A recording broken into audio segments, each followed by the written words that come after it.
दोस्तों question number 3 अपना है। दोस्तों क्वेश्चन नंबर 3 है कि एक ऐसी रेखा का समीकरण याद कीजिए जो सदिश 2i माइनस जे प्लस 3k कैप के समांतर वह बिंदु 5 माइनस 2 और 4 से गुजरती है। अपने को एक ऐसी रेखा का समीकरण याद करना है जो इस सदिश के समांतर और इस बिंदु से गुजरती है।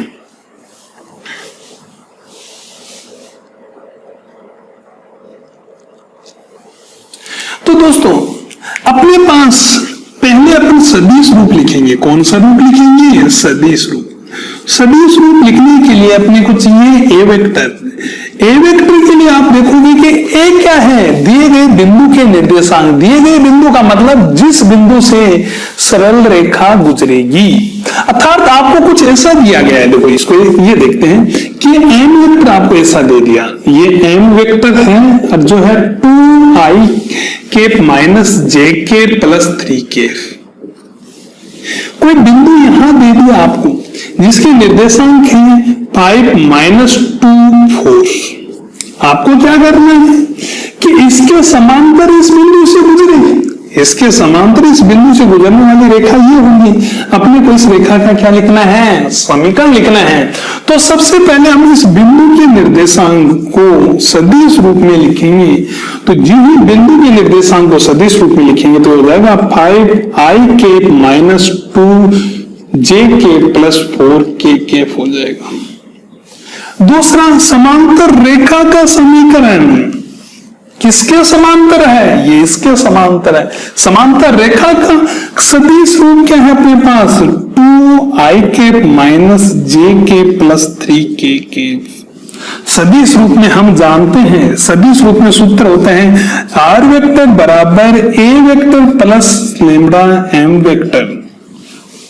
दोस्तों डायरेक्ट मान रखो आर वेक्टर बराबर ए वेक्टर के स्थान पे आप ये रखोगे तो आ जाएगा कि 5i cap minus 2j plus 4k cap plus lambda M vector के स्थान पे ये रख दोगे तो 2i cap minus j plus 3k cap.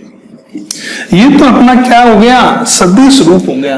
यदि आपको कार्तीय रूप में लिखना हो, कार्तीय रूप में, तो कार्तीय रूप में हम किस तरीके से लिखेंगे? कार्तीय रूप बिंदु के निर्देशांक, बिंदु अपने पास ये है तो इस एक बिंदु के निर्देशांक 5 माइनस 2 4 है। अर्थात x1 equal to 5, y1 equal to minus 2 और z1 इक्वल टू क्या है? 4 है। रेखा के दिक अनुपात, रेखा के दिक अनुपात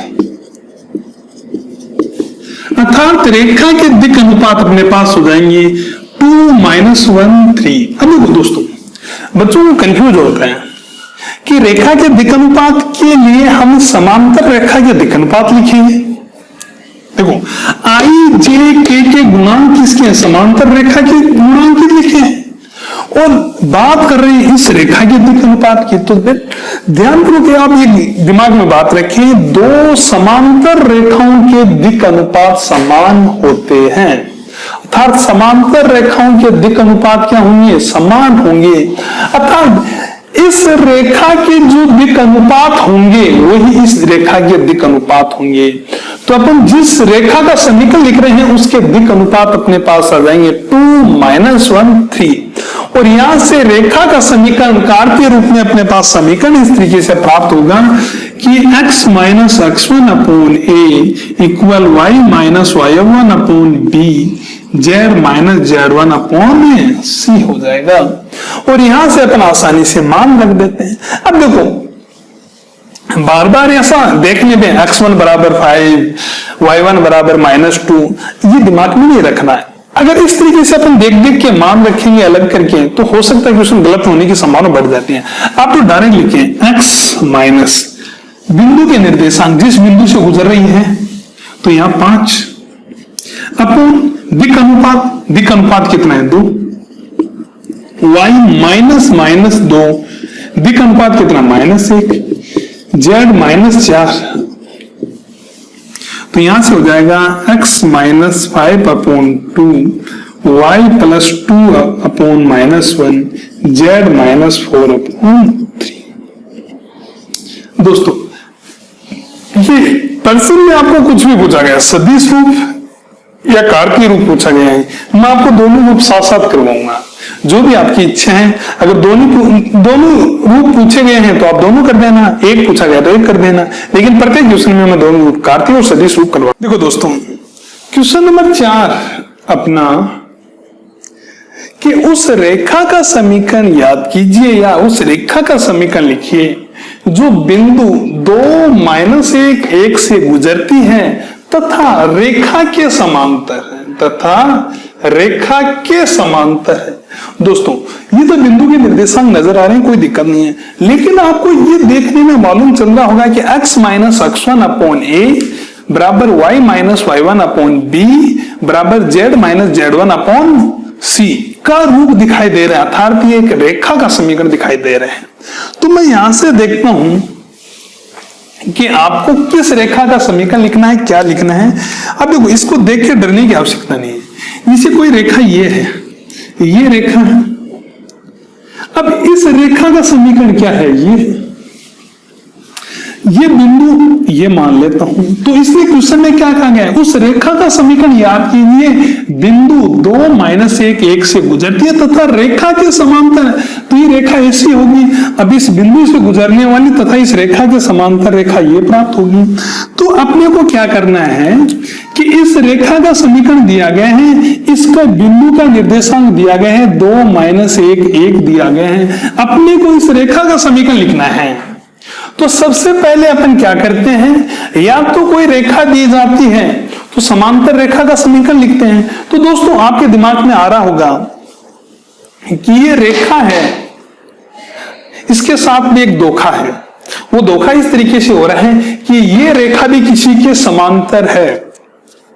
अगर आपने ध्यानपूर्वक देखा है तो ये रेखा भी किसी के समांतर है, और वो किसके समांतर है वो ध्यानपूर्वक देखें आप कि ये रेखा है, ये खुद भी किसी के समांतर है।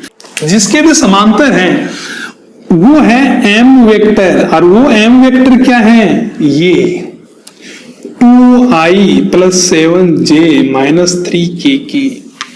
इस रेखा को अपन देखते हैं तो रेखा भी किसी के समांतर है, वो समांतर है m वेक्टर बराबर 2i plus 7j minus 3k। अर्थात इस रेखा के इसके इन तीनों रेखाओं के क्या होंगे, दिक् अनुपात समान होंगे। समांतर रेखाओं के दिक् अनुपात क्या होते हैं, समान होते हैं। तो अर्थात इस रेखा के दिक् अनुपात है अपने पास 2 7 माइनस 3। तो इसी तरीके से इस रेखा के भी दिक् अनुपात का मतलब ये इनके नीचे जो भी लिखा गया है वो दिक् अनुपात होते हैं।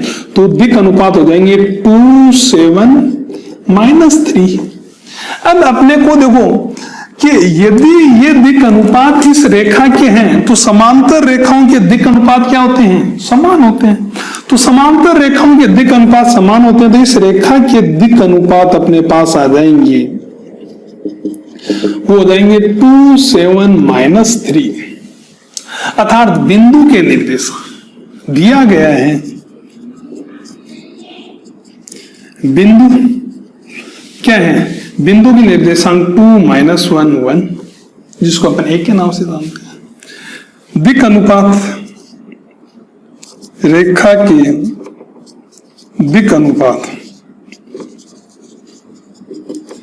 वो हो जाएंगे अपने पास 2 7 माइनस 3। आप इसको प्रदर्शित कर लेना, x1 बराबर 2, y1 बराबर -1, z1 बराबर 1, और यहाँ a b c है। तो अपने पास रेखा का समीकरण हो जाएगा x minus x1 upon a, y minus y1 upon b, z minus z1 upon c। और यहां से अपन देखेंगे तो x माइनस x1 2 अपॉन में क्या आ जाएगा, दिक् अनुपात 2, y माइनस, अब ध्यानपूर्वक देखना, माइनस और -1 प्लस 1 हो जाएगा, अपॉन में दिक् अनुपात 7, यहां हो जाएगा z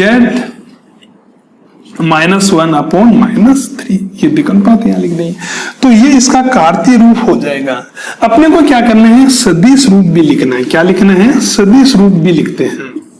सदिश रूप के लिए क्या करते हैं, बिंदु का सदिश रूप, पहले बिंदु है उसको सदिश रूप में लिखेंगे। तो ए वेक्टर बराबर जो भी बिंदु है अपने पास ये है, तो इसको मैं लिखूंगा 2i के माइनस जे के प्लस के होगा। समांतर रेखा का समीकरण या जिसके समांतर है वो है एम वेक्टर, इसके समांतर है, ये भी किसी के समांतर है, तो एम वेक्टर हो जाएगा अपने पास 2i के प्लस 7 जे के माइनस 3 के। अदरवाइज अपन क्या कर सकते हैं, जो दिक अनुपात है अपने, जो दिक अनुपात है उनके साथ आई जे के गुणांक लगा देंगे, तो क्या हो जाएगा, समांतर है जिसके उस रेखा का समीकरण प्राप्त हो जाएगा कि ये इसके समांतर है। अब देखो यहां से अपन लिखेंगे कि आर वेक्टर बराबर A vector plus lambda M vector. तो आर वेक्टर बराबर 2i के माइनस जे के प्लस के प्लस लैम्बडा 2i के प्लस 7 जे के माइनस 3 के। ये आपका सदिश रूप प्राप्त है हो जाएगा। दोस्तों क्वेश्चन नंबर 5 है ना कि रेखा का कार्तीय रूप x minus 5/3 equal y plus 4/7 equal z minus 6/2। ये अपने को क्या दिया गया है, कार्तीय रूप दिया गया है, रेखा का कार्तीय रूप दिया गया है अपने को, और अपने को इसको क्या करना है, सदिश रूप में चेंज करना है। तो सदिश रूप में चेंज करना है तो आप इसमें दो बातें पहचानो, रेखा किस बिंदु से गुजर रही है, रेखा जिस बिंदु से गुजर रही है तो बिंदु के निर्देशांक अपने पास है, बिंदु गुजर रही है उस बिंदु के निर्देशांक अपने पास हो जाएंगे। दोस्तों इसको आप क्या लिखोगे, 5 - 4 6।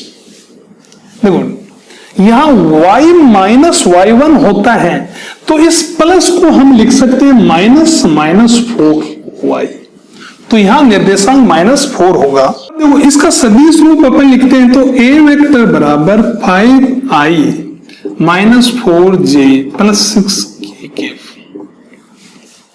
अब ये रेखा किसके समांतर है, तो यहां से इसके दिक अनुपात अपने पास आ जाएंगे रेखा के, वो है 3 7 2, ये दिक अनुपात है।